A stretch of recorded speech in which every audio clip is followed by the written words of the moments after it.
누가복음 24장 36절에서 49절까지 말씀.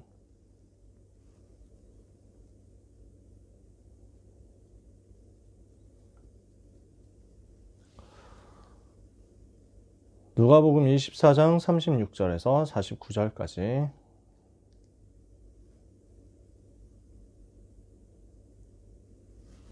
네, 찾으셨으면 다 같이 읽겠습니다. 이 말을 할 때 예수께서 친히 그들 가운데 서서 이르시되 너희에게 평강이 있을지어다 하시니 그들이 놀라고 무서워하여 그 보는 것을 영으로 생각하는지라. 예수께서 이르시되 어찌하여 두려워하며 어찌하여 마음에 의심이 일어나느냐. 내 손과 발을 보고 나인 줄 알라. 또 나를 만져보라. 영은 살과 뼈가 없으되 너희 보는 바와 같이 나는 있느니라. 이 말씀을 하시고 손과 발을 보이시나 그들이 너무 기쁨으로 아직도 믿지 못하고 놀랍게 여길 때 이르시되 여기 무슨 먹을 것이 있느냐 하시니 이에 구운 생선 한 토막을 드리니 받으사 그 앞에서 잡수시더라. 또 이르시되 내가 너희와 함께 있을 때 너희에게 말한 바 곧 모세의 율법과 선지자의 글과 시편의 나를 가리켜 기록된 모든 것이 이루어져야 하리라 한 말이 이것이라 하시고 이에 그들의 마음을 열어 성경을 깨닫게 하시고 또 이르시되 이같이 그리스도가 고난을 받고 제3일에 죽은 자 가운데서 살아날 것과 또 그의 이름으로 죄 사함을 받게 하는 회개가 예루살렘에서 시작하여 모든 족속에게 전파될 것이 기록되었으니 너희는 이 모든 일의 증인이라. 볼지어다 내가 내 아버지께서 약속하신 것을 너희에게 보내리니 너희는 위로부터 능력으로 입혀질 때까지 이 성에 머물라 하시니라. 아멘. 우리가 종강 예배 하면서 나눌 말씀 제목은 미래를 위한 40일입니다. 오늘 본문은 40일 중에 있었던 하나의 에피소드죠. 부활하신 이후에 예수님이 40일 동안 그들에게 보이시며 하나님 나라의 일을 말씀하셨잖아요. 그 중에서 한 사건이 바로 이 사건이란 말입니다. 그러면은 이 속에서 우리가 찾아낼 수 있는 게 뭐냐는 거죠. 부활하신 이후에 어떤 흐름이었는지를 살펴볼게요. 자, 십자가 사건 이후에 어땠습니까? 대부분 사람들은 일단 의심했습니다. 십자가 이후에 부활하셨는데 부활하신 사실에 대해서 의심했습니다. 제자들이 그랬습니다. 대부분은 흩어졌고요. 남아있는 사람들도 불안에 빠져 있는데 부활하신 주님을 만났잖아요. 자, 십자가 이후 부활 이후라고 쓰죠, 새로. 부활 이후에 어떻게 됐냐? 분명히 부활하셨는데 제자들은 아직도 의심이 됩니다.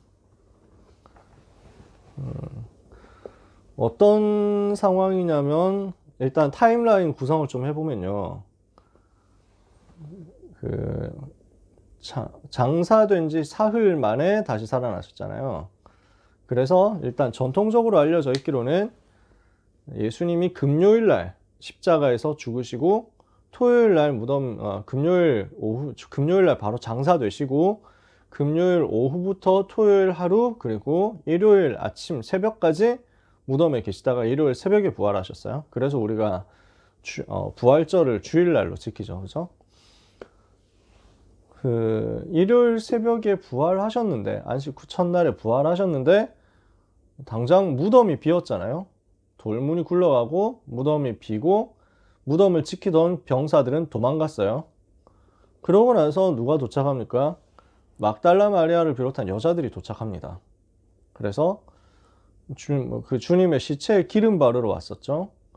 근데 보니까 아무도 없는 거예요. 문 열어달라 해야 되는데 문 과연 열어줄까? 봉인되어 있는데 뭐 이런 고민하면서 왔단 말이에요. 저 돌문 무거운 거 우리 여자들끼리 굴릴 수 있을까? 이거 고민하면서 왔는데 주님이 살아나셨으니까 거기 안 계신단 말이에요. 근데 부활하셨을 거라는 것이 잘 안 믿어지는 거죠. 설마 그렇겠냐 이렇게 생각이 된단 말이에요. 이러니까 일단 달려가가지고 마가다락방에 돌아갑니다. 거기에 이제 남은 제자들 모여 있으니까 다 도망갔는데 남은 제자들은 거기 모여 있잖아요. 가가지고 아니 지금 무덤이 비었다. 누가 우리 주님의 시체 훔쳐간 것 같다. 이러면서 막 하죠. 그러니까 이게 무슨 일이냐 하면서 그 제자들이 이제 웅성웅성하고 그 중에 베드로하고 요한이 뛰어갑니다. 뛰어가서 무덤까지 도착을 해가지고 들어가서 확인해 보니까 정말 비어 있거든요. 그리고 세마포 이런 것도 다 곱게 개어져 있거든요. 이러니까 누가 훔쳐갔다고 하기에는 좀 애매한데 이상한데 뭐 이런 의혹이 있지만 부활하셨을 거라고 잘 안 믿어지는 거죠. 그 상태에서 이제 돌아오고 막달라 마리아는 아직도 그 시체 훔쳐간 줄 알고 슬퍼하면서 혹시 없나 하면서 돌아다니고 있는 거예요.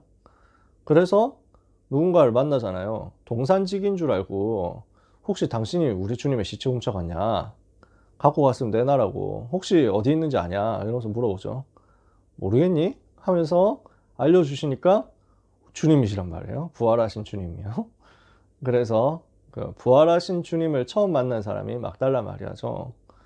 마리아가 놀라가지고 라보니요! 이러니까 나 만지지 말고 가서 얘기해라. 다시 살아났으니까 우리 주님이 다시 살아나셨으니까 갈릴리에 가서 만나겠다고 이렇게 얘기하셨다고 빨리 말해라. 자, 그러고 나서 일어난 일입니다. 누가복음 24장이에요. 이번에는 그때 예수님이 십자가에서 죽으시고 그 낙심한 제자들 중에서 2명이 있었는데 이 2명은 이름이 한 명은 나오는데 한 명은 안 나와요. 글로바라는 사람과 또 다른 제자 이렇게 되어 있습니다. 그러니까 12제자 중에 하나는 아니고 70인 중에 뭐 하나였지 않겠나 이렇게 생각합니다. 이 사람들이 또 낙심해서 예루살렘에서 내려가는 거예요. 근데 그 언제 내려가고 있냐면은 그 사흘째 되는 부활하신 그날 엠마오 마을로 내려갑니다. 예수님이 거기 나타나신 거예요. 이 엠마오 마을로 내려가는 제자들에게 주님이 나타나셨어요. 그래서 이렇게 얼굴이 왜 이렇게 슬퍼? 하면서 막 예수님이 일부러 물어보시죠.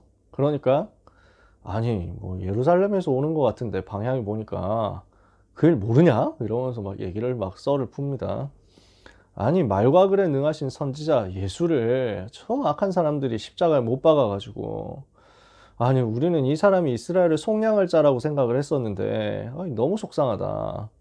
그래서 우리는 너무 슬프다. 이 일이 일어난 지 3일째인데 어떤 여자들이 우리 놀라게 했는데 오늘 새벽에 무덤 가가지고 시체는 못 보고 와서 다시 살아나셨다는 천사들의 나타남을 봤다. 우리와 함께한 두어 사람이 무덤에 가서 여자들이 말한 바와 같음을 보았지만 예수는 보지 못했다. 야, 이게 되겠냐 이러면서 뭐 이제 내려가고 있는 거예요. 그러니까 예수님이 얘기하시죠. 그 24장 25절이잖아요. 미련하고 선지자들이 말한 모든 것을 마음에 더디 믿는 인간들아, 그리스도가 이렇게 고난을 받아야 자기의 영광이 들어가야 될 것 아니냐 하면서 모세와 모든 선지자의 글로 시작하여 모든 성경에 쓴 바 자기에 관한 것을 자세히 설명하시죠. 그들이 가는 마을에 가까이 가니까 예수님이 더 가려고 하는 것 같이 하죠. 그러니까 제자들이 강권해가지고 여기 날도 저물어 가는데 여기 우리와 같이 머물면 어떻습니까? 하고 숙소로 들어가는 거예요.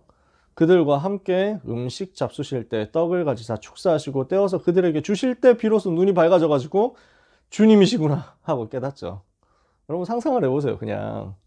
그러니까 예수님이 이제 안 계시는 거예요. 예수님 부활체거든요. 부활하신 예수님은 부활의 첫 열매가 되셔가지고 완전한 몸이 되셨기 때문에 그 공간의 제약을 안 받습니다. 여기 나타나셨다, 저기 나타나셨다 하는 거예요. 우리도 그렇게 됩니다.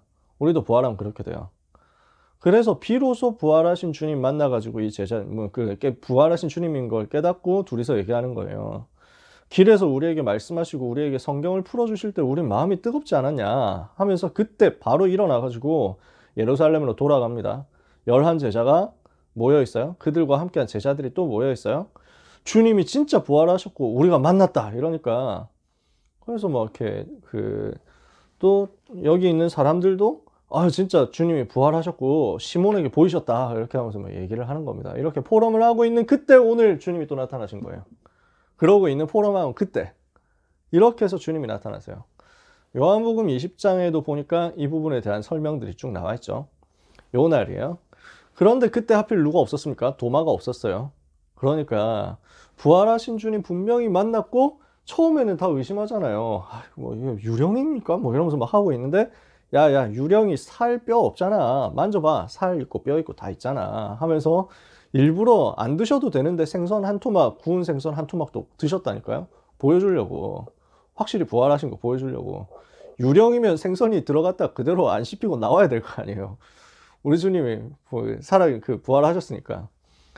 왜 못 알아봤겠냐 하면은 부활체 되면서 완전해졌거든요. 여러분, 우리도 나중에 주님 재림하시면 부활합니다. 그쵸? 그러면 어떤 모습으로 부활할까요, 여러분? 여기 이제 예를 들어서 우리 민성 씨가 평균 수명의 추세상 우리 민성 씨는 약 한 100세에서 110세까지 살 가능성이 있다. 평균 수명의 추세상. 그렇잖아요? 그러면 110살에 서거하신다 이렇게 생각하면 민성 씨는 언제까지 계시는 겁니까? 그러면 민성 씨가 몇 년생이에요? 00년생 뭐 이 정도 안팎입니까? 90 몇 년? 9입니다. 9. 95.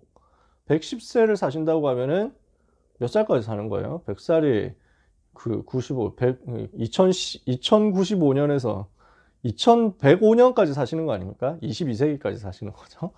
자, 아무튼. 그래서 100 몇 살에 돌아가신다. 그 몸으로 부활하면 되겠어요? 110세 모습으로 부활해가지고 이렇게 해서 아이고 여러분 하면서 막 이렇게 한양대 지교회 후배 여러분 하면서 부활하면 되겠어요? 부활했을 때는 어떤 몸으로 나타나겠냐? 완전한 몸으로 나타날 거 아니에요. 우리는 민성 씨가 지금 이제 스물 몇 살 모습으로 지금 보고 있잖아요. 그러면 여섯? 27? 7입니다. 네, 27. 27인 민성 씨를 알고 있는 거죠. 한 3, 4년 후에 이제 입학할 새내기들은 민성 씨의 모습을 31살로 인식을 하겠죠. 한 10년 후에 나오는 이제 후배들은 또 이제 막 민성 씨를 뭐 15년, 20년 후에 우리가 홈커밍 데이 한다. 이러면 민성 씨, 아, 저 선배님은 40이신데 비교적 동안이시네. 뭐 이러면서 막 나오겠죠. 몇 살 때 모습으로 부활해야 될까요? 그러니까 이게 막 죽은 모습 그대로 뭐 부활한다. 이것도 아니고 그냥 가장 아름다운 모습으로 딱 나타나니까 못 알아보는 거예요, 처음에는. 우리는 뭐 예를 들어서 유 목사님 얼굴을 지금 70 중반으로 가시는 지금 상태잖아요. 유 목사님이 70 초반에서 70 중반으로 넘어가시는. 여러분은 70 중반의 목사님을 많이 기억을 할 거고 우리 랩런트들 중에서는 지금 초등학생들 중에서는 태어나서 정신 차려 보니까 저 할아버지가 우리한테 메시지 주시네 이렇게 되는 거예요. 근데 우리 장로님 같은 경우는 40대 유 목사님 보셨을 거 아니에요? 40대, 50대 유 목사님 보셨을 거 아니에요? 아마 보는 이미지가 다르다니까? 예수님 부활하시고 너무 완전한 모습으로 부활하시니까 사람들이 못 알아봤어요. 깨닫고 나야 알아보는 거예요. 아, 우리 주님이시구나. 그래서 도마가 그 자리에 하필 없어가지고 나갔다 들어와 보니까 야야야 진짜 주님 부활하셨다 하면서 막 붙잡고 막 흔들면서 이러는 거예요. 그러니까 인간들이 단체로 돌았구나 하면서 막 이런단 말이에요. 나는 손에 못 자고 허리에 창 자고 안 만져보면 절대 못 믿는다 이러죠. 일주일 지났는데 주님이 다시 나타나셨어요. 도마 있을 때. 야야야 만져봐 하면서 막 나타나셨단 말이에요. 그러니까 도마가 나의 주시오 나의 하나님이십니다 이러죠. 그러니까 야 보고 믿냐? 안 보고 믿는 게 더 복된 거 몰라? 하면서 예수님 그러시죠. 그래서 여기서 메시지 한 번 더 하세요. 갈릴리로 가자. 거기서 메시지 준다. 갈릴리에서 보자. 하고 사라지세요. 그래서 제자들이 일단 갈릴리로 가요. 가서 도착은 했는데 뭘 해야 될지 모르겠어요. 그러니까 하던 거나 하자 하면서 고기를 잡을까 하고 베드로가 나가니까 나도 뭐 이래가지고 야 너도 하면서 야 나도 뭐 이래가지고 다 이제 고기 잡는 거지. 근데 이 사람들은 이제 더 이상 육신 고기 잡을 사람들이 아니잖아요. 사람 낚는 어부가 될 사람들이잖아요. 안 잡히는 거예요. 원래 전문인들인데 고기 잡는 전문인들인데 안 잡혀요. 밤새 잡아도 안 잡히는데 주님이 호숫가에서 나타나셔가지고 야 고기 좀 잡았냐 하고 막 그러세요. 그러니까 막 깜깜하고 잘 안 보이고 이런데 누군지 모르지만 아직 못 잡았는데요 뭐 이러니까 반대로 그물 던져라 이래가지고 던지니까 막 올라온단 말이에요. 누가 알아채고 얘기하죠. 주님이시다 이러니까 뭐라고 하면서 막 이래가지고 베드로가 빨리 돌아가자 이래가지고 노저어서 가다가 베드로는 이제 답답해가지고 에이씨 노젓는 거 왜 이렇게 느리냐, 나도 내려, 나는 헤엄친다 이래가지고 뛰어내려서 헤엄 어프 쳐가지고 상륙하죠. 좀 있으니까 이제 그 배에서 제자들 내려가지고 고기 끌고 내려오죠. 그래가지고 그 밤에 얼마나 춥겠습니까? 물에 다 젖어가지고 예수님이 이미 불 피워놓고 기다리고 있어요. 야, 고생했다 밤새. 먹자, 고기 갖고 와 해가지고 예수님이 불에 구워가지고 고기 주시면서 제자들하고 대화하시는 거예요. 거기서 나온 유명한 메시지가 뭡니까? 네가 나를 사랑하느냐? 내가 주를 사랑하는 줄 주께서 아시나이다. 베드로한테 모든 흑역사를 덮어주시면서 사랑을 확인하면서 미션 주시죠. 내 어린 양을 먹여라. 베드로는 얼마나 뻘쭘했겠어요. 3번 부인했던 그 트라우마 사실 안 없어졌거든요. 개인적으로 미션 주시면서 확인이 되는 거예요. 아, 나를 주님 이렇게 아직도 사랑하시는구나. 나를 용서하시고 나를 사랑하시고 나에게 또다시 미션 주시는구나. 새롭게 일어나게 되는 거예요. 11제자를 비롯해서 중요한 모든 사람들에게 이런 식으로 나타나시면서 메시지를 주신 거예요. 그러니까 의심하고 있는 제자들에게 주님이 계속 나타나셨어요. 40일 동안 그들에게 보이시며 하나님의 나라의 일을 말씀하심으로써 한 사람 한 사람을 회복시켜 내시는 거예요. 한 명 한 명에게 그 사람에게 맞는 미션 주시면서 회복을 시켜서 결국 이 사람들이 집중을 하도록 만드는 거죠. 그래서 거기에서 나온 중요한 메시지들이 뭡니까? 우리가 알고 있는 그 얘기 아닙니까? 시간 순서대로 하면 누가복음 24장이 제일 먼저고요. 그 다음에 요한복음 21장에 나오는 내 어린 양을 먹여라. 그게 그 다음이고요. 마태복음 28장에 이렇게 해가지고 어느 정도 정리되니까 그때부터 전체 메시지 주신단 말이에요. 11제자가 갈릴리에 가서 예수께서 지시하신 산에 이르러 예수를 배웠고 경배하나 아직도 의심하는 사람들이 있더라. 끝까지 의심을 하고 앉아있다니까. 그래서 성령 충만 받아야 이게 끝날 건데 아직도 헷갈리고 있는 이 인간들에게 계속 메시지 주시면서 모든 민족을 제자 삼아라. 세상 끝날까지 너희와 항상 함께 있을 것이다. 마가복음 16장과 사도행전 1장 8절은 이제 갈릴리에서 돌아와서 감람원이라 하는 산에서 주신 메시지죠. 그래서 이 말씀 마치시고 승천하시는 거예요. 만민에게 가서 치유해라. 땅끝까지 이르러 내 증인이 될 것이다. 이렇게 해서 메시지 주시니까 비로소 의심하는 제자들에게 이제서야 확신이 생기는 겁니다. 그 확신 이후에 우리 주님이 마지막 명령하시고 승천하셨는데 이제 승천하신 이후에 제자들이 뭘 하게 됩니까? 마가다락방에서 10일 동안 집중하면서 기도하게 되는 거죠. 언제까지요? 오순절날 이를 때까지. 이거 가지고 세계를 변화시킨 거예요. 자, 우리가 해야 될 게 뭐냐? 40일이 남은 건 아닙니다. 우리한테는. 지금 이제 12월 말이고 개강할 때까지 한 2달 넘게 남았잖아요. 2달 조금 더 남았죠. 한 70일 정도 남았을까요? 그러면 자, 뭘 해야 되겠냐? 주님이 부활하신 이후에 이렇게 해가지고 40일 해서 의심하는 제자들이 10일 동안 마가다락방에 모여가지고 집중해서 오순절날 성령의 역사를 체험하도록 기도하는 사람으로 바뀌기까지 그거 했던 40일을 우리가 방학 때 해야 된다는 겁니다. 종강하면서 우리가 붙잡아야 될 내용이 이겁니다. 그래서 우리가 개강하게 되었을 때는 어떤 응답의 시간표가 되어야 되느냐? 우리의 개강 시간표는 오순절 날이 이미 이름에 그 시간표 되도록 하는 거예요. 아시겠죠? 이게 오늘 종강 예배 메시지의 핵심입니다. 중요한 얘기는 다 했습니다. 그러면 40일 동안 주님이 하셨던 것을 차분하게 한번 짚어봅시다. 제일 먼저 뭐 했냐? 받은 말씀, 지금까지 제자들에게 주셨던 말씀을 정리를 하신 거예요. 다시 한번 확인시켜 주셨어요. 재확인을 시켜 주셨어요. 40일 동안 그들에게 보이시며 하나님 나라의 일을 말씀하시니라 했는데 정작 그 내용은 안 적혀 있잖아요. 왜 안 적혀 있습니까? 사도행전 1장 3절에는 이미 앞에서 다 얘기했으니까 다시 안 해도 되는 거예요. 이미 주어진 메시지 있기 때문에 그거 가지고 정리하는 거죠. 그래서 오늘 24장 여기에도 뭐 마찬가지예요. 너희와 함께 있을 때 너희에게 말한 바 내가 모세 율법과 선지자의 글과 시편에 나를 가리켜 기록된 모든 것이 이루어져야 하리라 하고 얘기 다 했잖아. 그게 이거야 하면서 그들의 마음을 열어 성경을 깨닫게 하셨죠. 우리가 해야 될 일입니다. 받은 말씀을 정리하는 겁니다. 우리에게 주시는 말씀, 우리에게 일어난 그 말씀을 지금까지 임했던 말씀을 다 정리를 해보자. 이 2달 방학 기간 동안에 여러분들이 이 응답 받으시기를 바랍니다. 지금까지 받은 말씀 정리하셔야 돼요. 진짜 우리가 가지고 있는 이 복음의 근본 메시지가 정리가 되어 있어야 됩니다. 그러면서 우리에게 주셨던 전체 메시지의 흐름이 정리가 되어 있어야 됩니다.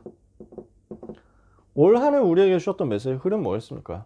원단에서 237 치유 서밋의 빈 곳의 현장이라고 말씀 주셨잖아요.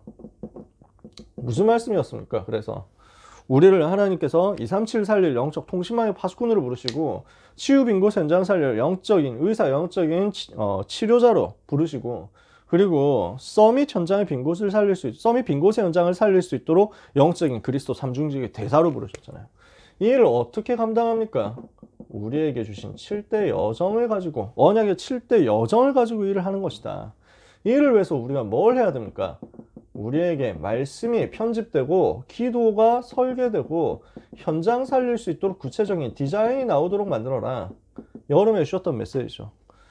그래서 하반기 때 주셨던 메시지가 뭡니까? 이걸 가지고 기도로 연결시키는데 우리는 남은 자로서, 순례자로서, 정복자로서 기도 누리는 것이다.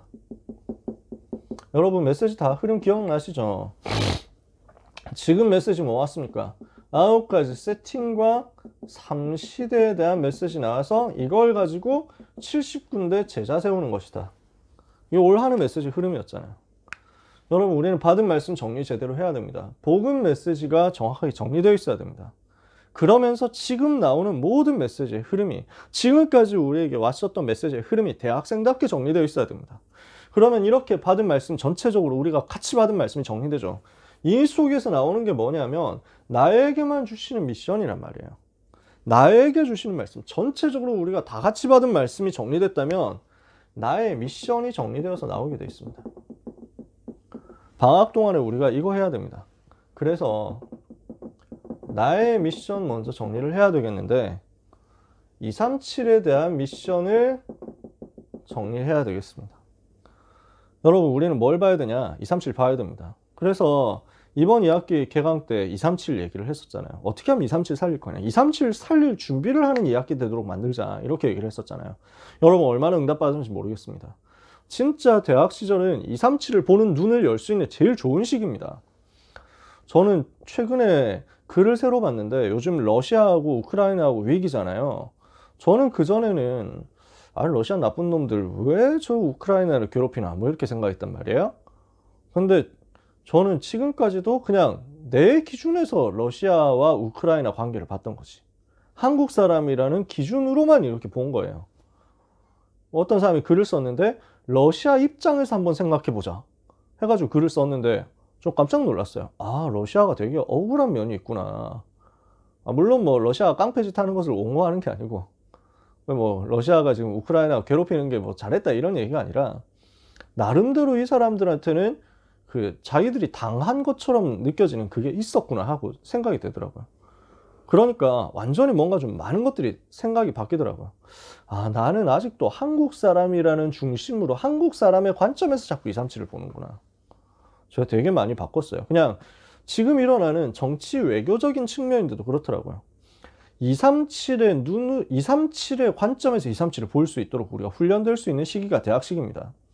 진짜 237을 이해하기 위해서 237이 어떤 상태인지 237의 눈으로 볼 수 있도록 이걸 비전으로 붙잡는 거예요. 그러니까 이 사람 글에는 러시아가 이제 그 소련 망하고 나서 혼란스러울 때, 그래서 처음 그 독일 통일 관련해 가지고 그 이제 러시아하고 미국하고 서방 국가들 사이에서 약속한 게 러시아 굉장히 힘들고 혼란스러우니까, 그래서 그 이걸 가지고 너무 약할 때 빈집털이 하면서 그 치사하게 하지 말자. 그래서 독일 통일할 때 좋다. 독일 통일하는데 그 대신에 북대서양 조약기구 나토가 더 이상 동쪽으로 오지 못하도록 그 조건으로 독일 통일 허락해주고, 소련 입장에서는 동독이 무너지는 거 허락해준다. 그리고 동유럽 이제 민주화되는 거 허락한다. 이렇게 된 거죠. 나토가 더 이상 들어와가지고 러시아를 공격하지 못하도록 이렇게 안전 보장을 받고 나서 시작을 한 건데, 자기 외곽 방어막을 무너뜨리도록 허락을 해준 건데, 근데 그 약속을 이제 미국이 깬 거죠.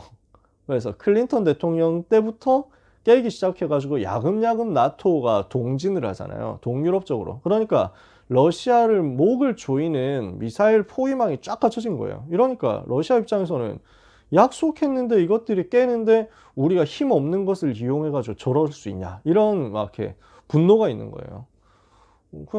그래서 우리가 생존해야 된다. 이 사람들에게는 그게 있는 거예요. 우크라이나까지 나토 들어와가지고 거기 미사일 설치되면 우리는 끝이다. 이러니까 우크라이나 원래 소련 땅이었지 않냐 하면서 이제 들어가는 거죠. 지금 힘이 없을 때 이걸 지금 우크라이나가 반격할 힘이 없고 아직 나토 가입 안 했을 때 이걸 선제적으로 쳐야만 우리가 생존할 수 있다. 그럼 러시아는 나름대로 또 자기들도 절박한 거예요. 괜히 깡패 짓을 하는 게 아닌 거예요. 그러고 나서 보니까 생각이 되게 많이 달라지더라니까. 현장을 보는 눈이 현장에서 제대로 열려질 수 있도록, 특히 237을 보는 눈이 237에서 제대로 열려질 수 있도록 우리는 갱신할 필요가 조금씩 있습니다. 나 중심으로 보기 때문에 이해가 안 되는 237의 모습들이 보이거든요. 그러면은 237을 살릴 수가 없어요. 237에서 지금 다민족들이 학교 안으로도 많이 들어오고 한국 안으로 많이 들어와 있잖아요. 근데 우리는 철저하게 우리 기준으로 자꾸 본다니까. 그러니까 이 사람들에 대한 이해가 안 되고 그 사람들에게 대한 모든 것들이 상처로 막 붙잡아지고 이런다니까. 일본을 보는데, 중국을 보는데, 미국을 보는데 한국인의 관점에서 피해의식을 가지고만 자꾸 보면은 이 사람들을 살려야 될 강대국으로 인식이 안 되는 거야. 그냥 오로지 저것들이 우리한테 옛날에 이런 짓을 했는데 뭐 이렇게만 보이는 거야. 거기에 사로잡혀 있다 보니까 그 사람들 나쁜 짓 한 거 있잖아요. 당연히. 근데 그 나쁜 짓을 한 배경 속에서 자기들 나름대로 뭔가 또 있단 말이죠. 옹호하자 하는 말이 아니에요. 이분법적으로 우리가 보지 말자는 거예요. 뭘 해야 되냐면 하나님이 무엇을 계획하셨는지를 237을 살려야 될 관점 속에서 237의 눈으로 보자는 거죠.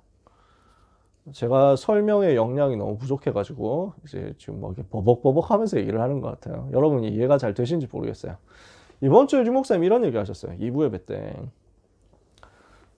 세상에서 렘넌트가 세상 보고 속지 말라고. 세상에 나가면은 굉장히 성공한 사람이 있다. 속지 마라. 세상에 나가면 실패한 사람이 있다. 그거 보고 속지 마라. 아유 불쌍하네. 이러면 속는 거란 거예요. 성공한 사람, 와 대단하다. 나 어떻게 저렇게 하지?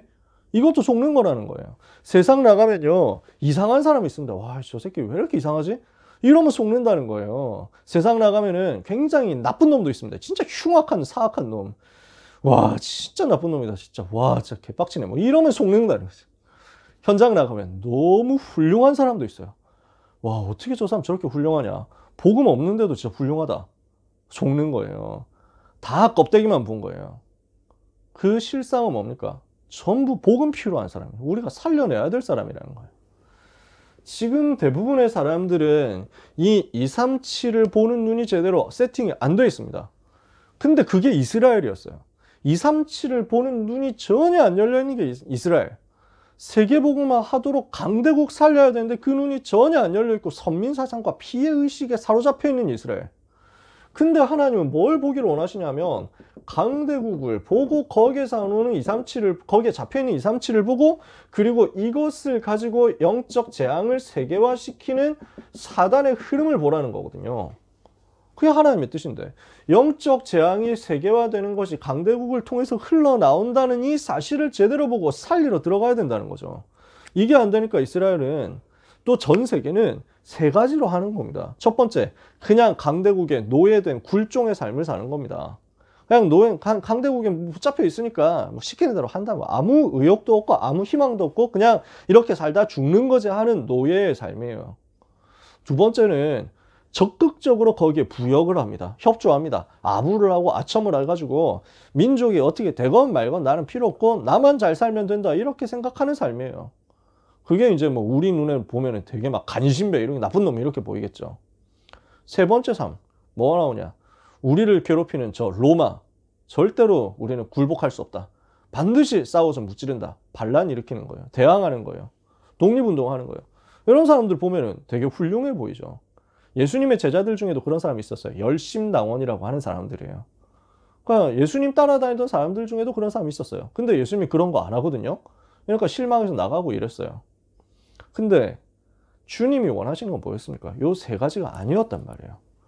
강대국 현장을 영적으로 보는 눈을 가지면 영적 재앙에 시달리고 있는 껍데기 나라에 불과하다.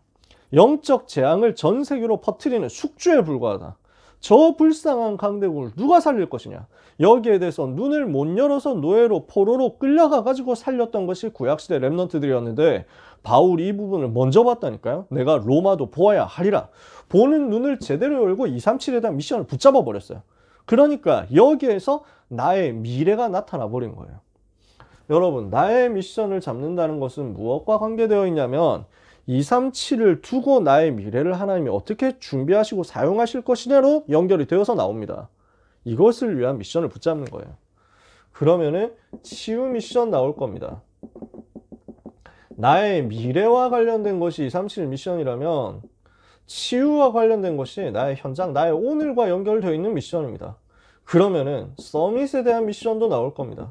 나의 기능, 나의 업을 통해서 하나님이 어떻게 일을 이루실 것이냐. 나와 미래, 나와 현장, 나와 기능에 대한 정확한 언약의 미션을 237 치유 서밋으로 붙잡자. 이거 정리하는 시간을 여러분들이 누리시기를 바랍니다. 그러면 여기에 대한 미션이 정리가 되니까 이것을 위해서 해야 될 나의 준비가 무엇인지 나올 겁니다. 내가 해야 될 준비가 뭐겠냐. 특히 대학 기간 중에 해야 될 준비가 뭐겠냐. 대학 때 준비 다 못했는데 하나님이 나에게 대학원 기간까지 주셨다. 그럼 대학원 속에서 해야 될 게 뭐겠냐. 여러분, 우리가 이 준비하는 영적인 눈 없으면요, 대학원생들만큼 세상에서 불쌍한 사람이 없다. 대학원생 유머 이런 거 있잖아요. 제가 한 번씩 보거든요. 너를 어쩌다가 이렇게 속아가지고 대학원생이 되었느냐. 뭐 이런 말들을 많이 한대. 대학원생들을 놀리는 게 아니고 실제 그렇게 어려운 사람이 많대요. 그래가지고 어떤 사람이 교수님한테 뭐 되게 학부생이 교수님한테 너무 칭찬받아가지고 교수님이 야, 감동했다면서 막 희한한 발표를 했는데 교수님이 감동했다면서 막 따로 문자도 주고 했는데 이래가지고 자랑스럽게 이런 글을 올리니까 댓글들이 이제 달리는 거죠. 뭐라 달리냐면 그렇게 해서 속아 넘어가는 거다 하면서 그런 문자를 받지 말았어야 됐다면서 이대로 대학원이라는 노예로 끌려간다면서 막 이렇게 뒤 밑에 있는 사람들이 쫙 얘기를 하는 거지. 만약에 우리가 복음 없으면 노예됩니다. 복음 없으면 교수의 노예. 이래가지고 내가 왜 대학원생이 되어가지고 이런다니까. 근데 우리가 이 미션 찾아내고 이거 준비할 수 있는 영적인 눈이 열잖아요. 하나님이 나에게 주신 최고의 보너스 시간이 되는 거예요. 최고의 작품 남길 수 있는 시간 되는 거예요. 여러분, 우리는 평생 달려갈 전도운동 준비해야 됩니다. 지금 여러분이 있는 대학은 어떤 시간표냐? 로뎀나무 아래에 있는 시간표입니다. 엘리야가 사역하다가 막 쓰러졌잖아요. 그래서 더 이상 못 가겠습니다. 저를 죽여주십시오 이러잖아요. 근데 주님이 아직 시작도 안 했거든요. 하나님 입장에서는. 그러니까 엘리야에게 천사를 보내가지고 물과 떡을 주면서 뭐라고 하십니까? 무엇을 하게 하십니까? 이것을 먹고 힘을 내라 하시잖아요. 그러니까 엘리야가 이것을 먹고 영적인 힘을 얻는데 어떻게 됩니까? 40주 40야를 달려서 하나님의 산 호렙에 갈 수 있는 힘이 생깁니다. 40주 40야를 갈 수 있는 힘을 로뎀나무 아래에서 주셨어요. 여러분은 대학이라는 현장, 한양 캠퍼스 지교회라는 로뎀나무 현장에서 하나님이 주시는 힘을 어느 정도 얻을 것이냐? 평생을 달려갈 만큼 힘을 얻어라. 아시겠죠? 그래서 평생 달려갈 준비를 같이 하자는 거예요. 평생의 메시지 준비를 하자. 평생 컨텐츠 준비를 하자. 평생 달려갈 수 있는 체력도 준비하자. 그래서 평생 전도를 위한 역량을 축적을 좀 했으면 좋겠어요. 여기 있는 지교회 랩런트들은 사실 걱정이 없는데 예배 잘 안 드리고 그냥 한 학기에 한두 번 정도 나오고 1년에 한두 번 정도 나오는 랩런트들은 되게 우리가 좀 기도하면서 챙겨야 되거든요. 왜냐? 이 역량을 굉장히 낭비하고 있을 거예요. 평생 달려갈 체력을 하나님이 주셨는데 그걸 어디선가 딴 데 낭비를 하고 있을 거예요. 어디에 낭비를 하고 있느냐? 술을 해독하는 데 낭비하고 있을 거예요. 이게 인간의 체력이요. 막 충전이 되는 그런 시스템이 아니랄까? 100% 이러면 배터리처럼 되어가지고 100%인데 막 오늘 술 먹고 막 밤새고 이래가지고 막 쓰고 나면은 뭐 조금 쉬면은 다시 올라가고 이런 게 아니에요. 약간 회복되는 것 같은데 다 갉아먹어요. 수명이 점점 짧아진다니까. 사람에게 주어진 에너지에 그 한계가 있는데 이걸 계속 써먹는 거야. 대학 때 이거 비축을 좀 해놔야 돼요. 평생 뛸 수 있는, 전도 운동 평생 할 수 있는 메시지 준비, 컨텐츠 준비와 함께 체력도 많이 준비를 하세요. 여러분이 그래서 잘 드시고 잘 주무시고 그리고 운동도 조금씩 하시고, 대단한 운동을 안 해도 됩니다. 어떤 면에서는 호흡하는 거 많이 하시고 예배 성공하면서 그 속에서 운동하시고 이랬으면 좋겠어요. 저는 제가 운동을 많이 하는 사람이 절대 아니었거든요. 지금도 뭐 거의 잘 안 하는데 뭐 자랑은 아닙니다. 근데 생각보다 제가 안 아프고 잘 버티는 거예요. 40이 넘었는데 다른 사람들은 야 30 넘으면 몸이 달라진다, 40 넘으면 문제 온다 뭐 이러는데 저는 비교적 그때하고 비슷해요. 왜 그랬냐 하니까 20대 30대 때 낭비를 안 했던 것 같아요. 왜냐하면 일단 아싸였기 때문에 낭비할 일이 없었어요. 누가 뭐 나한테 술을 먹자고 이렇게 얘기를 하겠습니까? 누가 달리자 얘기하겠습니까? 아무도 그런 얘기를 한 사람도 없고 그런데 갈 일도 없고, 저는 잠을 못 자면 못 버티는 희한한 체질이기 때문에 무조건 8시간 잤거든요. 8시간 이상은 자야 되는데 그래서 새내기 때 엄청 낭비했죠. 그 오전 수업을 전혀 못 들어갔어요. 9시 수업이란 걸 어떻게 갈 수 있단 말이냐. 사람이 갈 수 있는 시간이 아니다. 이래가지고 심지어 집도 가까워. 송파에서 자취하는데 9시 수업을 못 가가지고 맨날 대리 출석 시키다가 결국 이제 학기를 날리고 뭐 이렇게 학사 경고 2번에 빛나는 역사가 일어났죠. 군대 갔다 와서 제가 갱신해야 되겠다 결단하고 제일 당연 필연 절대를 하는데 제일 먼저 결단은 당연히 오전 9시 수업 일지언정 나는 출석하겠다 이거였어요. 여러분한테는 엄청 당연한 거겠지만 저는 그게 굉장한 결단이었어요. 근데 거기서 응답이 시작되더라고요. 정말 어떻게 했냐, 8시간 자면 되는 거잖아. 그러면 오전 9시 수업이면 내가 8시에만 나가면 된다. 그러면 30분이면 준비할 수 있잖아. 7시 반까지만 일어나자. 7시 반에 일어나기 위해서 무슨 수를 써서도 11시 반에 자자. 8시간 자면 변명 없이 일어날 수 있겠지. 그걸 지킨 거예요, 진짜. 그래서 복학하고 나서 우리 교수님이 증인이시지만 복학하고 나서 제가 그거부터 회복했는데 모든 것을 하나님 회복시키시더라고요. 기도하면서 기본 회복했는데. 근데 그런 식으로 하면서 제가 정말 잘 쉬었어요. 잘 자고 절대 무리를 하지 않았어요. 그러니까 되게 어떤 면에서는 선택과 집중을 잘한 거죠. 그렇게 하면서 항상 예배 성공했거든요. 예배 24 성공했어요. 그리고 현장 다니는 거예요. 뭐 차가 없으니까 운전도 못하고 늘 걸어 다니면서 현장 사역하고, 그리고 예배 시간에 집중해가지고 예배하는데 특히 찬양에 집중을 해요. 그러니까 찬양을 제대로 하려면 발성을 해야 돼요. 발성을 하려고 하면 배에 힘이 들어가야 돼요. 그리고 자세가 곧게 펴져야 돼요. 숨을 코로 들이셔야 돼요. 입으로 들이시면 노래를 못 불러요. 코로 들이쉬면서 온몸의 자세를 바르게 해가지고 단전에 힘을 되게 세게 주고 자세 똑바르게 하고 이렇게 해가지고 예배하는 그 시간에 진짜 모든 몸의 밸런스가 회복이 된 거예요. 지금 생각해 보니까. 그걸 나중에 깨달았어요. 아, 이게 운동이었구나. 그냥 평상시에도 제가 그렇게 찬양하잖아요. 거기에서 하나님이 진짜 많은 것을 회복시키는 거예요. 저는 호흡을 전문적으로 하는 게 아니었는데 알고 보니까 호흡을 하고 있었어. 배로 이렇게 막 단전에 힘을 주면서 하는, 코로 들이쉬는 그 호흡이 나한테 살살 되고 있었던 거예요. 이러니까 제가 결혼하고 나서 알았어요. 그 사모가 손 만져보면서 맨날 어떻게 이렇게 손이 따뜻하냐는 것이. 저체온, 저산소 이래가지고 사람들이 힘들거든. 저는 이러니까 앉은 자리가 다 따뜻해. 내가 앉아있거나 내가 누워있거나 하면 따뜻해. 그래서 내가 데워놓으면 내가 누워있으면 금방 따뜻해지니까 거기 사모가 또 눕는다니까. 추우면은. 제가 무슨 말을 하려냐면, 여러분이 특별한 대단한 거 안 해도 평상시 예배 승리하고 평상시 시스템 따라가고 있으면 이게 쌓일 거예요. 평생의 역량이 축적될 거예요. 세 번째, 우리의 미션입니다. 우리 지교회가 감당할 미션이 있어요. 어떤 미션이겠습니까? 시간 많이 가니까 요즘 나오는 메시지입니다. 플랫폼, 망대, 안테나, 이게 구축되어서 237을 비대면으로 대면화할 수 있도록 만들어주는 것이 우리의 미션이에요. 한양 캠퍼스 지교회의 미션이에요. 어떤 면에서 우리가 제일 잘할 수 있는 거예요. 전 세계 대학 복음화를 위해서 컨텐츠를 만들고, 그리고 그 컨텐츠를 저장하고 이 컨텐츠를 전달할 수 있도록 그릇을 만들어 놔야 됩니다. 여러분의 한 시간 한 시간, 여러분의 한 주 한 주가 다 이 컨텐츠 시스템이 되고 플랫폼 만드는 그런 시간들이 되기를 바랍니다. 우리가 한양 캠퍼스 지교에 소속되어 있다. 이 플랫폼 망대 안테나 만드는 제일 좋은 곳에 있다는 겁니다. 이걸 활용해야 되잖아요. 여러분, 대학에서만 할 수 있는 게 있습니다. 한양대만이 할 수 있는 게 있습니다. 한양 캠퍼스 지교에만이 할 수 있는 게 있습니다. 이걸 찾아보세요. 우리만이 할 수 있는 랩넌트와 그리고 주변 지역과 전 세계 대학을 위해서 할 수 있는 것을 만들어 놓고 있으면 237이 비대면으로 대면화해서 연결돼서 올 겁니다. 정말로. 여러분, 우리는 앞으로 전 세계 대학 보고만 해야 되고 저 미국의 5,000개 대학 비롯해가지고 중요한 많은 대학들을 살려내야 됩니다. 그렇잖아요. 그럼 어떻게 할 것이냐? 우리가 다 가지를 못하잖아요.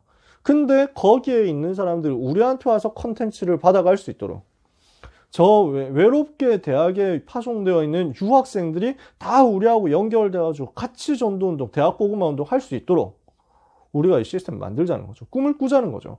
그러면서 컨텐츠를 쌓아두자는 겁니다. 여러분, 그 응답 받으셨으면 좋겠어요. 그래서 지난번에 그런 얘기를 했던 것 같은데, 우리 그 한양 캠퍼스 지교의 유튜브 뭐 이런 거 우리 만들자고 뭐 얘기를 했던 것 같은데, 있나요? 제가 몰라서. 있습니다.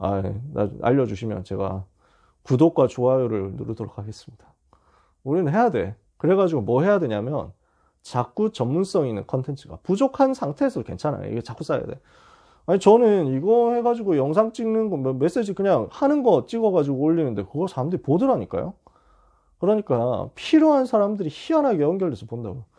지역의 목사님께서 연락 오셔가지고, 야, 다락방에서 네가 제일 바쁘다며? 이래가지고, 예? 말도 안 되는 말씀인데 저는 제일 널널한 사람인데 하는 일도 없는데. 그러니까 네 영상 제일 많아 하면서 뭐 이러시는 거예요. 예, 왜요? 이랬더니 막 또 맨날 올라와 이래가지고, 요즘 고3 집중훈련한다고 매일 하거든요. 그냥 영상 실시간 못 들어온 친구들이 많으니까 영상 녹화해가지고 올려놓거든요. 이러니까 이것만 해도 벌써 막 열 몇 개가 쌓인 거예요. 이래가지고 제가 한번 세보니까 이렇게 해서 비대면 사역한다고 만들어 놓은 영상이 한 7, 800개가 되는 거예요. 이러니까 자꾸 민폐를 끼치는 거예요. 왜 유튜브 보면 알고리즘 때문에 연관 동영상 뜨잖아요. 유 목사님 메시지 딱 다 듣고 나니까 그 옆에 연관 동영상으로 자동으로 내가 뜬다는 거예요. 자꾸 네가 떠. 이래가지고 조만간 사죄 영상을 찍어야 되겠다 생각하고 있습니다. 감히 유 목사님 메시지 뒤에 제가 나와서 너무 죄송하다고 바로 끄시라고 막 이러면서 네. 별 볼 일 없는 컨텐츠인데도 그러니까 필요한 사람들은 갖고 가요. 근데 우리 한양 캠퍼스 지교에서 이걸 한다? 하나님 어떻게 얼마나 역사하시겠어요? 여러분만이 할 수 있는, 예를 들어서요, 영어로 컨텐츠 만든다 이런 거 짧게라도 메시지를 영어로 해가지고 나눈다? 굉장한 컨텐츠 될 거예요. 왜냐? 필요로 하거든. 현장에 필요로 하거든. 우리 다민족들이 필요로 한단 말이에요. 그래서 제가 필리핀 사역을 1년에 한 번씩 가는데 지금 코로나 때문에 2년째 못 가고 있거든요. 그러니까 한번 어떻게 아셨는지 우리 필리핀에 있는 전도사님이 제 유튜브 와가지고 댓글 남기셨어요. 목사님, 이거 막 영어로 메시지 좀 해달라고. 그래가지고 우리를 위해서 영어로 메시지 좀 찍어서 보내달라고. 너무 그렇게 하고 싶다 하면서 막 제가 꼭 준비를 해보겠습니다 했는데 아직도 몇 달 지났는데 엄두도 못 내고 있어. 시간이 너무 없어. 뭐 영어로 원고를 쓰고 그 다음에 이걸 가지고 막 외워가지고 메시지를 해야 되는데 이거 막 할 시간이 전혀 없는 거지. 여러분은 저보다 영어 훨씬 잘하실 거 아니에요. 우리 교수님도 계신데. 그래서 뭐가 나와야 되냐면, 예를 들어서 이걸 꼭 해라라는 게 아니라 이런 식으로 우리가 할 수 있다는 겁니다. 그러면서요, 여러분, 우리가 개강 예배, 종강 예배 이 시간이 뭐 이런 얘기도 그때도 한번 했었는데 완전 축제가 되도록 기도했으면 좋겠어요. 어떤 축제냐? 졸업생들이 모이는 축제. 그 다음에 우리를 위해서 후원하는 분들이 모이는 축제. 그 다음에 지역에 있는 이웃 지교회와 이웃 그 지역 교회들이 모이는 축제. 이렇게까지 응답 받으면 좋겠어요. 평상시에 이렇게 교류하면 되게 좋겠죠. 그러면은 여기에서 뭐가 연결될 거냐면 지역 교회 안에 있는 랩넌트들 있잖아요. 우리 지역에 작은 교회들이 있거든요. 그 작은 교회에서 인턴십 엄두도 못 내고 있는 현장들이 있거든요. 한양 캠퍼스다 이러면은 사람들이 다 좋아해요. 대단하게 생각해요. 그래서 고등부 제가 사역을 하고 있는데 제가 한양대학 나왔습니다. 이렇게 하니까 부모님들이 막, 그리고 랩런트들이, 우와 하면서 막 이래요. 그럼 뭐, 제가 뭐 특별한 건 아닌데, 하나님이 그냥 은혜 주셔서 수능이 하필 쉽게 나왔을 때 제가 시험을 쳤을 뿐인데, 근데 사람들 그것만 봐도 막 되게 좋게 생각한다니까? 여러분의 위상이 그 정도. 안 그래요? 그렇잖아요. 그걸 가지고 뭘로 활용하냐면, 우리는 지역에 있는 많은 랩런트 살릴 수 있는 인턴십 플랫폼이 되는 거예요. 지역의 많은 후대들이 재앙으로 빠져가는 것을 막아주는 망대가 되는 거예요. 정말 메시지를 필요로 하는 사람이 없을까? 이걸 보면서 메시지를 전달해주는 안테나가 되는 거예요. 237 나라의 대학에서 어떻게 하면 대학사역 할 수 있을까 찾는데 여러분한테 연결돼서 오면은, 그래서 여러분 통해서 메시지 받아가는 안테나가 될 거 아니에요. 미션입니다. 자, 시간 더 쓰면 안 되니까 5분 안에 도전해 봅시다. 피자가 없으니까 이게 문제예요. 피자가 이때쯤 올 때가 됐는데, 우리가 뭐 해야 되느냐? 40일 동안 무엇을 했느냐? 사모하면서 기다렸어요. 뭘요? 성령 충만. 그래서 우리 주님이 말씀하신 게 이거예요. 뭘 말씀하셨어요? 볼지어다 내가 아버지께서 약속하신 것을 너희에게 보내리니 너희는 위로부터 능력으로 입혀질 때까지 성에 머물러라. 자, 오늘 누가복음 24장에서 예수님 뭘 말씀하시죠? 모세가 선지자들이 이렇게 얘기했던 이것이 이렇게 성취된 거 아니냐 하면서 말씀을 정리해 주셨어요. 그리고 무엇을 주셨습니까? 그의 이름으로 죄사함을 받게 하는 회개가 예루살렘에서 시작되어서 모든 민족에게 증거되게 될 것을 예언했다. 너네가 이 모든 일의 증인이다. 미션 주셨어요. 말씀 정리해 주시고 미션 정리해 주시고 무엇을 마지막으로 부탁하셨느냐? 성령 충만 사모해라. 성령 충만 받도록 기도하고 기다려라는 겁니다. 성령이 누구십니까? 성삼위 하나님이시잖아요. 성부, 성자, 성령, 삼위일체 하나님의 한 위시잖아요. 성령이 어떤 분이십니까? 생명의 영이요, 능력의 영이잖아요. 생명의 성령의 법이 그랬잖아요. 오직 성령 임하면 권능을 받잖아요. 능력의 영이라니까요. 이 성령은 지혜의 영이요, 이 성령은 창조의 영이요, 이 성령은 영원하신 그리스도의 영이란 말입니다. 그 성령께서 우리 속에 내주하고 계십니다. 그 성령의 인도를 받아야 됩니다. 우리는 그 성령의 충만 받으면 증인됩니다.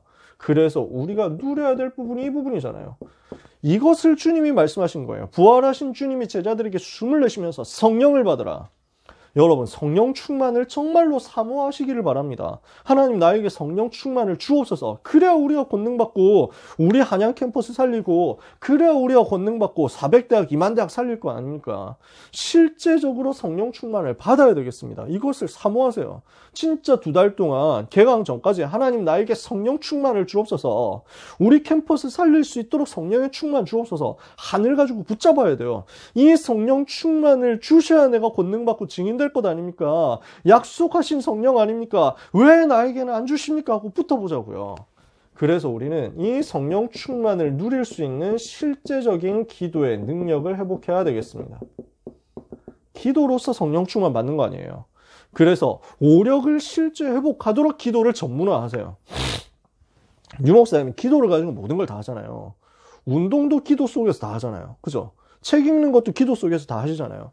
영역, 지력, 체력, 경제력, 인력 모든 것을 회복할 수 있는 시스템이 바로 기도가 되도록 여러분이 그 정도로 기도를 전문화하시고, 여러분이 만나는 모든 사람, 어떤 사람에게도 나는 기도를 이렇게 누리고 있다라고 팀사하게 해줄 수 있을 만큼 기도를 작품으로 만드세요. 여러분의 기도가 작품이 돼야 돼요. 나의 기도는 무엇이다 하고 많은 랩런트들에게 인턴십을 해줄 수 있을 만큼, 나의 기도는 이것이다 하고 많은 기존 신자들에게 답을 주고 충격을 줄 수 있을 만큼요. 그래서 우리는 무엇을 해야 되느냐? 기도에 대해서 규례가 만들어져야 되고 리듬이 만들어져야 되고, 이렇게 하다 보면 기도 시스템이 만들어지거든요. 어디까지 갑니까? 24까지 가야 됩니다. 이게 2022년 아닙니까? 응답 24요. 그죠? 24 기도가 되어질 만큼 이 부분을 여러분들이 자꾸 전문화를 시키세요. 호흡도 여러분 나름대로 찾아내시고 여러분에게 커스터마이징을 하세요. 메시지에서 호흡에 대한 얘기 나오잖아요. 여러분 나름대로 여러분에게 맞게 커스터마이징 하시는 거예요.